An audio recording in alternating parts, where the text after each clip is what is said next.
Heldur leikur á móti Úkraínu framundan en í Pólandi, bara hvernig leggst það verkefni í þig? Bara mjög vel, bara spennt að koma aftur með landsliðinu og spila leiki.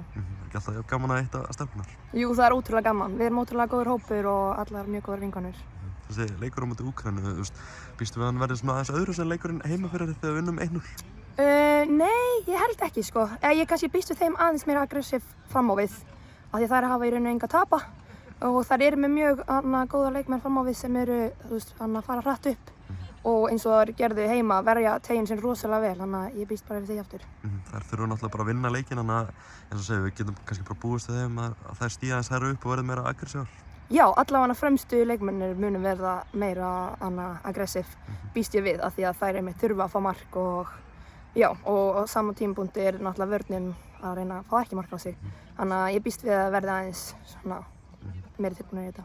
Getum við ekki bara lært samt hellinga að fyrirleiknum á móti svona þeirra styrkleika og veikleika? Jú, alveg 100% sko. Við vitum hvað þær eru góðar í og hvar við finnum svæðið á móti þeim og við erum búin að vera að æfa það núna hérna, þannig að við ætlum bara að nýta okkur það. Þessi dagar í Pólandi bara verið býsna góðir eða hvað? Já, bara mjög góðir. Bara búin að ná góðum æfingum og drilla liðið vel saman og erum bara tilbúnar í annan leik. Er það eitthvað búin að skoða borgina og svona? Sko, ég er reyndar ekki búin að gera það, en ég veit að stelpunar eru búin að vera að fara að fá sér kaffi og eitthvað þannig. Það er alveg mjög næs fyrir utan allan hóteli sem við erum á. Það er að vera nýliðavísl í gær, bara svona mikil stemning? Já, það var ótrúlega skemmtilegt. Bara hrós á nýliðana sko, að þetta voru mjög góð atriði. Stóð það sig vel? Já, stóð sig mjög vel.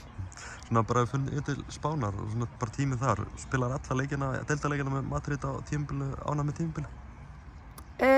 Tímabil, ég er náttúrulega alls ekki ánægð með liðsframmistöðuna og þú veist, við endum í 9. sæti, hefðum alveg getað endað ofar en vorum bara ekki að ná í góð úrslit þótt kannski við spila vel.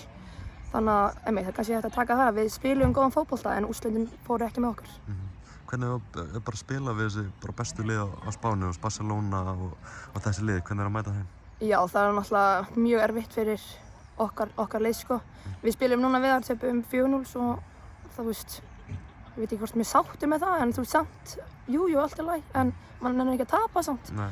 En þú veist, það er náttúrulega bara ótrúlega erfitt og maður er náttúrulega bara í low block á móti þeim. En móti hinn, þú veist, það er eiginlega bara Barcelona og svo eru hinn leikinir bara frekar jafnir. Þú veist, það getur hvað sem er gerst í hinn leikinum. Öll liðin eru bara sterk fótboltaleg og þannig. En eru liðin eitthvað að færast nær Barcelona? Ekki þetta tímabil allavega, ég myndi ekki segja það. En ég veit ekki með næstu árin, sko. Það er svona bara lífið á Spáni og svona, ertu ánægð? Já, það er náttúrulega æðislegt að búa á Spáni og ég er örugglega búin að segja nokkur viðtölum hvað ég elska Madrid, borgina. Hún er alveg frábær. Þannig að, já, það er erfitt að finna betri stað, held ég. Það er bara geggja lífið utan allar og svona, sólin og allt þetta? Já, sólin er enda búin að stríða mér nú síðustu vikur, svo bara dálítið heitt, 35 gráður, en svona, þú veist, allt annað, restina árunni, það er fínt, sko. En bara svona, þú veist, langar að vera þann áfram og svona?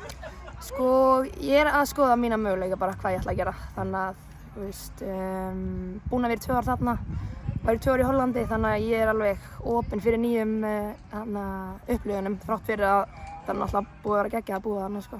Bara standa, vel á Spáni, ertu búin að heyra einhvern svona áhuga frá öðrum félögum það? Já, alveg einhverjum, sko, en einmitt er bara að skoða mín mál eftir þennan glugga. Algjörlega, bara svona í lokin, Marja komin inn í hópinn núna, þú veist, síðustu hópum og svona, náttúrulega leikmaður sem þú þekkir frá Hollandi og hún talaði býsna vel um það í viðtalinu daginn, sagði bara að þú hefur verið svona eins og stóra systir hennar í Hollandi, gaman að hitta hann aftur. Já, það er geggjað. Ég er mjög ánægð fyrir hennar hönd að hún sé komin í landsliðið, hún á það alveg skilið og einmitt gaman að vera komin með hana aftur í liðið mitt, sko. Við erum góðar vinkonur og myndum bara mjög gott samband hann út í Hollandi og já, bara mjög ánægð að fá hana. Þú ekki bara búin að taka stór skref upp á síðustu? Jú, alveg 100%, bara þegar hún fór til Svíþjóðar og þú var náttúrulega líka að standa sig vel í Hollandi og þess vegna fer hún til Svíþjóðar og er búin að standa sig ennþá betur þar, þannig að bara búið að geta þetta að fylgjast með henni. Takk heldur og gangu vel. Takk fyrir.